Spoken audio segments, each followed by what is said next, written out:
Hello everyone, welcome back to my channel. और आज के वीडियो में मैं करने जा रही हूँ the last kingdom season 1 episode 6 का एक्सप्लेनेशन।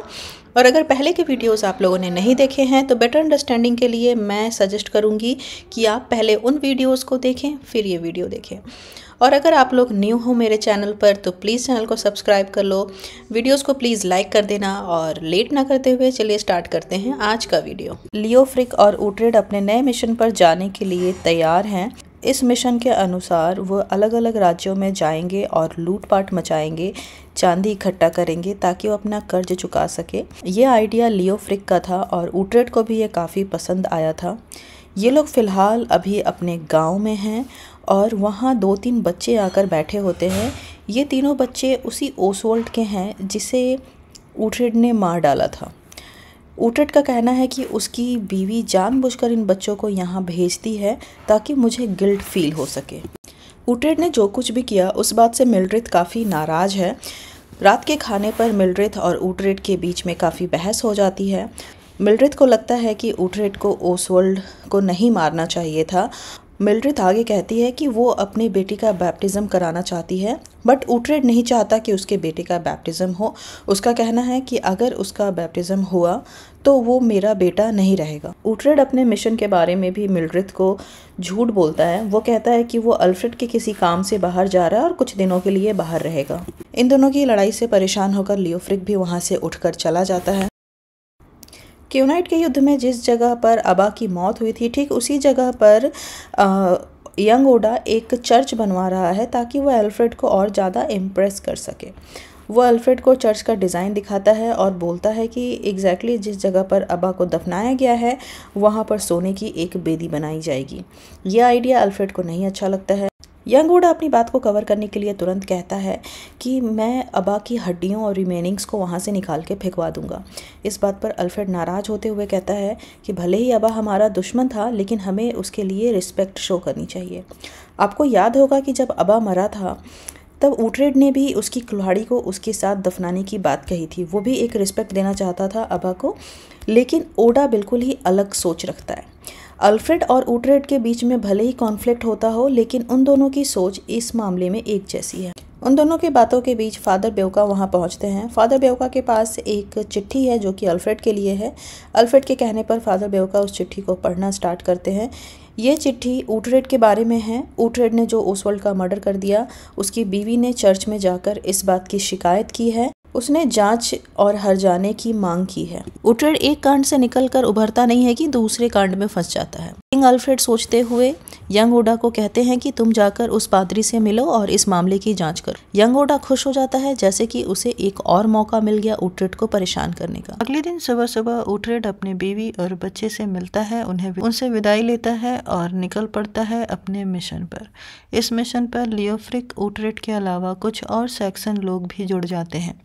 ये अपनी मर्जी से इस मिशन पर जुड़ते हैं। घोड़े और सामान के साथ जंगल के रास्ते ये लोग आगे कॉर्नवालम की तरफ बढ़ जाते हैं। रास्ते में एक और अनजान इंसान इनके ग्रुप में घुस जाता है। बाकी कोई भी नोटिस नहीं करता है, उसका चेहरा ढका होता है। शाम तक ये सभी लोग एक नदी के किनारे पहुंच जाते हैं। नदी के किनारे पहुंचने पर लियोफ्रिक नोटिस कर लेता है कि कोई एक अनजाना इंसान भी इनके ग्रुप में है। वो अपनी तलवार निकाल कर पूछता है कि तुम कौन हो, नकाब हटाओ। वो इंसान डर जाता है और वहाँ से भागने लगता है। भागने की होड़ में उसके चेहरे से नकाब हट जाता है और ये और कोई नहीं बल्कि एथेलवर्ल्ड था। एथेलवर्ल्ड उन सभी से रिक्वेस्ट करता है कि उसे भी साथ ले चले। हालांकि लियोफ्रिक काफ़ी गुस्सा दिखाता है लेकिन ऊट्रेड उसे अपने ग्रुप में शामिल कर लेता है। अगले दिन सुबह यंग ओडा और चर्च के पादरी मिल्ड्रेड के घर पहुंचते हैं। वो ऊट्रेड को ढूंढ रहे होते हैं। मिल्ड्रेड बताती है कि ऊट्रेड किसी काम से बाहर गया हुआ है। यंग ओडा मिल्ड्रेड को बताता है कि ऊट्रेड पर केस किया गया है, उसकी सुनवाई होगी और आप लोगों की जो भी प्रॉपर्टी है उसे जब्त कर ली जाएगी चर्च के द्वारा। वो प्रॉपर्टी जो मूल रूप से मिल्ड्रेड की थी। टमार नदी के किनारे रात गुजारने के बाद ऊट्रेड लियोफ्रिक और बाकी के जो लोग थे, जो साथी थे उनके, वो सुबह उठते हैं और डेंस का वेशभूषा बनाते हैं। उनकी प्लानिंग यही थी कि वो डेंस की तरह बनकर लूटपाट मचाएंगे। तो ये लोग पूरी तरह से तैयार हो जाते हैं। नदी को पार करते ही वो दूसरे राज्य में पहुंच जाएंगे जहां उन्हें लूटपाट मचानी है। गांव में पहुंचकर ऊटरेड और लियोफ्रिक ये सारे लोग मिलकर काफ़ी लूटपाट मचाते हैं, लेकिन किसी भी घर से इन्हें कुछ भी नहीं मिलता है। इन्हें पता चलता है कि इन्हें तो पहले ही लूट लिया गया है, ये पूरा गांव पहले से ही कंगाल है। लियोफ्रिक और ऊटरेड ये दोनों निराश हो जाते हैं, लेकिन फिर ये प्लान करते हैं कि ये थोड़ा और आगे जाएंगे और ढूंढेंगे, शायद इन्हें कुछ चांदी मिल जाए। प्लानिंग के अनुसार ये लोग आगे बढ़ते हैं। रास्ते में इन्हें कुछ लोग मिलते हैं जो कि ब्रदर एसर थे। ब्रदर एसर ऊटरेड के लिए एक प्रस्ताव लेकर आते हैं। वो ऊटरेड से कहते हैं कि वो राजा पेरिडोर के तरफ से आए हैं। राजा पेरिडोर के किले पर ब्रिटेन के कुछ लोगों ने, जो कि उनके ही साथी थे, उन लोगों ने कब्जा कर लिया है और राजा पेरिडोर चाहते हैं कि अगर आप उनके तरफ से लड़ो और उन्हें किला वापस दिला दो तो आपको मुंह मांगे इसकी कीमत दी जाएगी, भरपूर चांदी दी जाएगी। ऊटरेड प्रस्ताव स्वीकार कर लेता है और ब्रदर एसर के साथ राजा के टेम्परेरी ठिकाने पर पहुंचता है। राजा पेरिडोर अपनी वाइफ के साथ, जो कि बहुत बदसूरत सी थी, वहां बैठा हुआ था। पहले तो राजा पेरिडोर ऊटरेड से डायरेक्ट बात नहीं करना चाहता है, वो अपनी बात ब्रदर एसर के द्वारा रखता है। लेकिन ऊटरेड कहता है कि अगर किसी भी तरह की डील करनी है मुझसे तो राजा को मुझसे डायरेक्ट बात करनी चाहिए। राजा फिर डायरेक्ट बात करते हैं। चांदी के सिक्कों को लेकर बार्गेनिंग होने लगती है। ऊटरेड राजा के सामने 400 चांदी के सिलिंग्स की बात रखता है, लेकिन पहले तो राजा तैयार नहीं होते हैं। लेकिन वो अपनी एक और दूसरी रानी को बुलाते हैं, जो कि राजा की शैडो क्वीन है। राजा की एक रानी जितनी बदसूरत है, दूसरी रानी उतनी ही ज़्यादा खूबसूरत है। ये रानी आती है, राजा उसे कुछ इशारा करता है और वो ऊटरेड के क्लोज जाती है। वो उसके बहुत क्लोज जाकर उसे टच करके कुछ ऑब्जर्व करने की कोशिश करती है। ये राजा की शैडो क्वीन है। इसके पास भविष्य देखने की शक्तियां हैं। जब तक ये वर्जिन है तब तक इसके पास ये शक्तियां हैं। राजा इसका इस्तेमाल अपने डिसीजंस लेने के लिए करता है। उसने ऊटरेड में जो कुछ भी ऑब्जर्व किया उसका आंसर राजा को उसने हाँ में दिया। राजा उसके बाद 400 शिलिंग्स देकर डील पक्की कर लेता है। ऊटरेड सारे पैसे पहले चाहता है, लेकिन राजा कहता है कि किला जीतने के बाद तुम चांदी ले सकते हो, क्योंकि सारे चांदी पहले से ही किले में छुपे हुए हैं। अगले दिन राजा के 30 और ऊटरेड के 20 लोग, टोटल 50 लोग किले पर अटैक करने के लिए किले के बाहर तैनात होते हैं। ऊटरेड एथेलवल्ड को बोलता है कि वो आगे जाए अकेला और देख करके आए कि जो सामने लोग आ रहे हैं किले से वो कैसे हैं। एथेलवल्ड उसकी बात मानकर अकेले ही घोड़े से आगे जाता है और फिर उल्टे पांव भाग कर आता है। एक्चुअली किले पर किसी ब्रिटेन का नहीं बल्कि रियल डेंस का कब्जा है।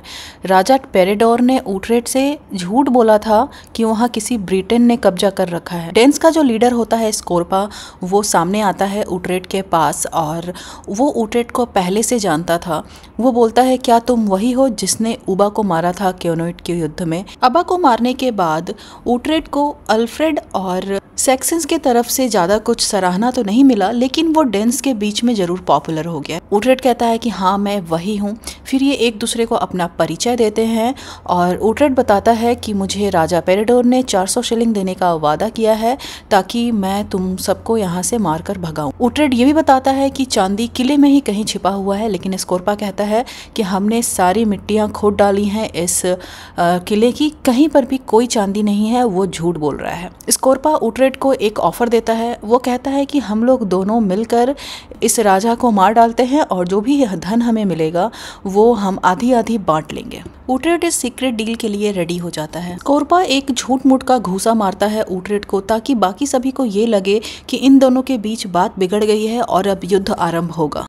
ऊटरेड अपने लोगों को लेकर अटैक करने के लिए स्कोर्पा की तरफ दौड़ता है, लेकिन आधे रास्ते से ही वो यूटर्न ले लेता है और स्कोर्पा और ऊटरेड सबकी टीम मिलकर राजा के लोगों पर अटैक कर देते हैं। ब्रदर एसर को समझ में आ जाता है कि ऊटरेड ने उन लोगों के साथ धोखा कर दिया है, इसलिए वो अपनी जान बचाकर सबसे पहले वहाँ से भाग जाता है। ऊटरेड और स्कोर्पा मिलकर बहुत आसानी से राजा के लोगों को बहुत कम समय में मार गिराते हैं। अकेला राजा वहाँ बच जाता है जिंदा। राजा को चारों तरफ से ये लोग घेर लेते हैं। स्कोरपा राजा के गले पर तलवार रखकर उससे चांदी का पता पूछता है। राजा पहले तो नहीं बताता है, लेकिन स्कोरपा उसे समझाता है कि अगर तुमने बता दिया कि चांदी कहाँ रखा है तो मैं तुम्हें नहीं मारूंगा। राजा उसकी बातों में आ जाता है और वो बताता है कि अभी जिस सिंहासन पर वो बैठता है उसी के नीचे सारी चांदी जो धन है वो गड़ा हुआ है। चांदी का पता लगते ही स्कोरपा तलवार से राजा पेरोडोर को मार डालता है। ऊटरेड भी इस बात से शॉक रह जाता है कि उसने राजा के साथ धोखा किया। सिंहासन खोद कर चांदी निकाली जाती है। सारा धन निकल जाने के बाद स्कोरपा एक बार और धोखा देता है। वो सारा धन खुद ही इकट्ठा कर लेता है और ऊटरेड और उसके लोगों को कुछ भी नहीं देता है। स्कोरपा शैडो क्वीन को भी अपने साथ लेकर जा रहा था। ऊटरेड चिल्लाता है कि शैडो क्वीन पर उसका हक है, बाकी धन उसे ले जाना है तो ले जाए। स्कोरपा के जाने के बाद लियोफ्रिक ऊटरेड पर चिल्लाना स्टार्ट कर देता है। बीच में ही शैडो क्वीन पड़ती है और उन लोगों को रोककर कहती है कि यहाँ और भी धन है। वो बाहर एक मिट्टी के टीले के पास लेकर आती है। उसे खोदा जाता है और उसके अंदर एक बड़ा बक्सा चांदी का निकलता है। जितना स्कोरपा लेके गया था शायद उससे भी ज़्यादा धन यहाँ पड़ा हुआ था। इतना सारा धन देखकर सब काफ़ी खुश हो जाते हैं। उस बक्से में एक पुराना और काफ़ी कीमती क्रॉस भी मिलता है। ऊटरेड उसे अपने पास रखता है और कहता है कि ये चर्च की प्रॉपर्टी है, इसे हम चर्च में दे देंगे और बाकी बचा धन आपस में बराबर में बांट लेंगे। वो क्रॉस को कपड़े में लपेट के अपने पास रखता है। ऊटरेड पहुंचता है विंचेस्टर। विंचेस्टर पहुंचने के बाद वो सीधे जाता है चर्च। चर्च में सारे पादरी बैठकर अपने धन को संभालने में लगे हुए थे। ऊटरेड को वहाँ देखकर वहाँ का मेन पादरी उसे भगाने लगता है। ऊटरेड के पास जो क्रॉस था वो उस पादरी को दिखाता है। क्रॉस को देखते ही पादरी की आंखें चमक जाती हैं। वो कहता है ये तो बहुत पुराना आयरिश क्रॉस है, ये बहुत कीमती है और चर्च के लिए मूल्यवान है। ऊटरेड उसे देने के लिए तैयार है, लेकिन उसकी शर्त है। वो कहता है हमारे ऊपर जो कर्ज है उसे माफ़ कर दिया जाए और जो प्रॉपर्टी को जब्त कर लिया गया है उसे भी छोड़ दिया जाए। पहले तो पादरी तैयार नहीं होता है, लेकिन उस क्रॉस की लालच में वो मान जाता है। चर्च का काम ख़त्म कर ऊटरेड अपने फार्म पे पहुंचता है जहां मिल्ड्रेड होती है। मिल्ड्रेड ऊटरेड को दूसरी औरत यानी शैडो क्वीन के साथ देखकर काफ़ी नाराज़ होती है। वो गुस्से में ही ऊटरेड से पूछती है कि ये कौन है, जिसका सही से ऊटरेड जवाब नहीं देता है और वो कहता है कि वो थका हुआ है और उसे आराम करने की ज़रूरत है। जब ऊटरेड को पता चलता है कि मिल्ड्रेड ने उसके एब्सेंस में उसके बेटे का बैप्टिज़म करवाया है तो इस बात से वो और बेरुखा हो जाता है और दोनों के बीच में बहस हो जाती है। जब शैडो क्वीन बीच में पड़ने की कोशिश करती है तो मिल्ड्रेड शैडो क्वीन से गुस्से में बात करती है और उसे कहती है कि तुम जानवरों के साथ उसके बाड़े में जाकर आराम कर सकती हो। शैडो क्वीन जानवर के बाड़े में चली जाती है और ऊटरेड भी उसके पीछे शैडो क्वीन के साथ जानवर के बाड़े में ही आराम करने चला जाता है। उन दोनों को एक साथ देखकर मिल्ड्रेड को काफ़ी बुरा लगता है, लेकिन वो चाह करके भी कुछ कर नहीं सकती थी। वो डिसाइड करती है कि वो इस जगह को छोड़ देगी और मास्टर ओडा के यहाँ चली जाएगी। अगले दिन ऊटरेड विंचेस्टर में राजमहल में पहुंचता है। वहां पहुंचने पे उसे पता चलता है कि उसका पहले से ही इंतज़ार हो रहा है। फादर बेओका उसे अंदर लेके जाते हैं और कहते हैं कि जल्दी चलो, तुमने देरी कर दी है। अंदर जाकर ऊटरेड को कुछ भी समझ में नहीं आता है। जैसे लग रहा है वहाँ किसी तरह की अदालती कार्यवाही चल रही थी और थोड़ी देर में ही क्लियर हो जाता है ये अदालती कार्यवाही ऊटरेड के खिलाफ ही चल रही थी, जिसमें यंग ओडा बढ़ चढ़कर भाग ले रहा था। ऊटरेड पे ये इल्ज़ाम लगाया जाता है कि उसने विसेक्स के क्रिश्चियन लोगों को भड़काया है और कॉर्नवॉलम में जाकर के क्रिश्चियन लोगों पर ही अटैक किया और एक क्रिश्चियन राजा को मार डाला। ऊटरेड चिल्लाता है और कहता है कि ये बात पूरी तरह से सच नहीं है और इससे पहले कि मैं कुछ भी बोलूं मैं जानना चाहता हूं कि ये शिकायत किसने की। तभी ब्रदर एसर वहां सामने आते हैं। ब्रदर एसर ने ही ये कंप्लेन की थी ऊटरेड के खिलाफ और साथ साथ बहुत सारे झूठ भी बोले थे। ब्रदर एसर झूठ बोलते हुए ये कहते हैं कि मैं कैनोइट गया था जहाँ पर एक चर्च बन रहा है और उसमें बहुत सारे पादरी हैं और उन पादरियों को जिंदा जला दिया गया और जलाने वाला स्कोरपा और उसके साथ ऊटरेड था। ऊटरेड चिल्लाता है कि नहीं, ये बिल्कुल गलत है, मैं वहाँ नहीं था, मुझ पर झूठा इल्ज़ाम लगाया जा रहा है। लेकिन ऊटरेड की बात पर कोई विश्वास नहीं करता है। तभी यंग ओडा वहाँ एक गवाह के तौर पर एल्फ्रिक को बुलाता है। एल्फ्रिक को बंदी बना लिया गया था और एक गवाह के तौर पर दरबार के बीच में वो पहुंचता है। उससे पूछने पर वो सारे इल्ज़ाम कबूल करता है। वो कहता है कि हाँ, कॉर्नवाल में जो कुछ भी हुआ वो हमने यानी कि मैंने और ऊटरेड ने मिलकर किया था और हम दोनों को बराबर सज़ा मिलनी चाहिए। लेकिन यंग ओडा कहता है कि नहीं, नेतृत्व ऊटरेड ने किया था, इसीलिए मौत की सज़ा ऊटरेड को दी जानी चाहिए। किंग अल्फ्रेड एल्फ्रिक की बात से सहमत होते हैं। वो ऊटरेड को सज़ा सुनाने ही वाले होते हैं कि एल्फ्रिक एक रिक्वेस्ट करता है किंग अल्फ्रेड से। वो कहता है, मैं चाहता हूँ कि ऊटरेड मेरी तलवार से मरे। यहाँ सब चौंक जाते हैं। सब कहते हैं कि तुम एक योद्धा होकर के भी कसाई क्यों बनना चाहते हो। एल्फ्रिक कहता है कि वो मरने से पहले ऊटरेड को एक योद्धा की मौत देना चाहता है। वो चाहता है कि वो दोनों बिल्कुल मृत्यु तक लड़े, जो भी हारेगा उसे मृत्यु मिलेगी। किंग अल्फ्रेड पहले तो तैयार नहीं होता है, लेकिन फिर वो मान जाता है और फिर ये डिसाइड होता है कि अगली सुबह दोनों योद्धाओं के बीच शॉर्ट फाइट होगी टिल डेथ। और राजा के इसी डिसीजन के साथ ये एपिसोड यहीं पर एंड हो जाता है। आपको मेरा ये एक्सप्लेनेशन कैसा लगा? अगर कुछ कहीं छूट गया हो या कहीं कोई गलती हो गई हो तो आप लोग ज़रूर कमेंट बॉक्स में शेयर करना। और मैं बहुत जल्दी नेक्स्ट एपिसोड के साथ नए वीडियो के साथ आती हूँ। Till then bye bye. और हाँ, अगर वीडियो पसंद आया हो तो प्लीज़ लाइक कर देना, चैनल को सब्सक्राइब कर देना। बाय।